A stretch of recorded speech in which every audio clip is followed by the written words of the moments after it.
आ जाता, मना थोड़ी किया जाता।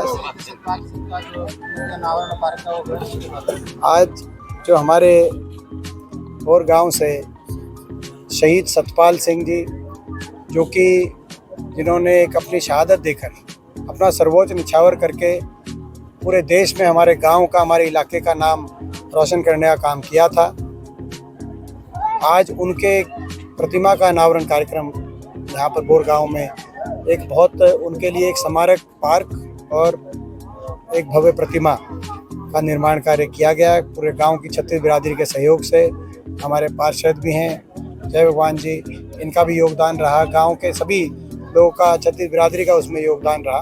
तो आज यहाँ ये कार्यक्रम था। हम अपने शहीद को नमन करते हैं। ये इलाका जय जवान जय किसान का इलाका है। इस इलाके जो लाल बहादुर शास्त्री जी ने जो नारा दिया था, उसकी गूंज अगर कहीं सुनाई देती है तो हरियाणा में सुनाई देती है, जहाँ हर गांव से फौजी है और हर गांव से मैं समझता हूँ कोई ना कोई किसी ने देश के लिए कुर्बानी दी है। ये बोर गांव से हमारे पहले ये शहीद थे।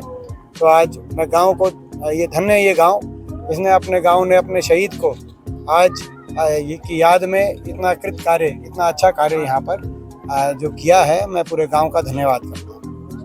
सेना में जाना हर जवान का एक सपना होता, गर्व की बात है, लेकिन तो अग्निवीर को लेकर जिस तरह से ये कांग्रेस पार्टी हमारी ये आज इस अवसर पे जब हम अपने शहीदों को याद कर रहे हैं, हमारे फौजियों को सलाम कर रहे हैं, तो आज इस अवसर पर एक विपक्ष के नाते मैं सत्ता पक्ष से यह आग्रह करना चाहूँगा कि ये जो अग्निवीर की योजना लेके आई है सरकार, वो किसी के हक में नहीं है। ये योजना किसके कहने से बनी, क्योंकि ना तो फौज में कोई कमी थी, ये तो वही फौज है जिसने 75 साल से देश के तिरंगे को ऊंचा रखा। चाहे 71 में पाकिस्तान के 2 टुकड़े करने की बात हो तो इसी फौज ने किया, चाहे कारगिल के समय पाकिस्तान का शीश झुकाने की बात हो तो इसी फौज ने किया। तो हमारे फौज में कोई कमी नहीं थी, तो फौज की तरफ से कोई मांग भी नहीं थी। फौज के अब जो जनरल रिटायर हुए हैं वो कह रहे हैं कि हमारी कोई मांग नहीं थी कि अग्निवीर योजना लाए। ना देश के जवान की कोई मांग थी, क्योंकि देश का जवान अब 4 साल में बिना पेंशन के घर वापस जो लौट रहा है, तो उससे जो हमारे इलाके में और पूरे देश में फौज में जाने के प्रति जो उत्साह देखा जाता था, जो कोचिंग सेंटर में जहां पर हजारों की संख्या, लाखों की संख्या में लोग तैयारी करते थे, गांव के सुबह स्टेडियम पे, सड़कों पर सुबह उठकर रेस, दौड़, दंड बैठक लगाया करते थे, आज वहाँ पे आज जो है उतना उत्साह नहीं देखा जा रहा। तो ये तो ना तो देश के नौजवान की मांग थी, ना देश के फौज की मांग थी। ये अग्निवीर योजना क्या सोच के सरकार लेके आई, सरकार ये बताए। और उससे भी ज़्यादा आज इस अवसर पर मैं ये भी कहना चाहूँगा, जो ये बयान बीजेपी के लोगों के बयान आए पीछे के कैलाश विजयवर्गीय जी का, कि जो अग्निवीर 4 साल के बाद बिना पेंशन के घर वापस आ जाएंगे, उन अग्निवीरों को बीजेपी के हम आलीशान कार्यालय बनवा रहे हैं, उनमें चौकीदार की नौकरी देने का काम करेंगे।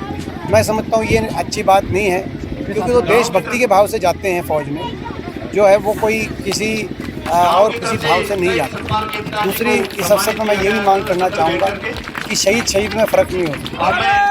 अग्निवीर को, अगर अग्निवीर का कोई ना तो दुश्मन की गोली में फ़र्क कर सकते, ना जवान की छाती में फ़र्क कर सकते। अभी पीछे जो अग्निवीर शहीद हुए, उनको जो है पूरी तरह शहीद का दर्जा नहीं देकर एक जो है सिविल एम्बुलेंस में उनकी बॉडी लेके आ रही है, इस गांव से जा रही है। तो सम्मान देने में सरकार को क्या परहेज है। ये जय जवान जय किसान का देश था, ये जय जवान जय किसान का देश रहेगा। सरकार इस तरह से जवान के सम्मान को समझे और अग्निवीर योजना को वापस लेते हुए पक्की भर्ती, जिस भर्ती के आधार पर हमारी देश की फौज दुनिया में सबसे बढ़िया फौज हमेशा मानी गई, उस पक्की भर्ती को दोबारा से ये सरकार लागू कर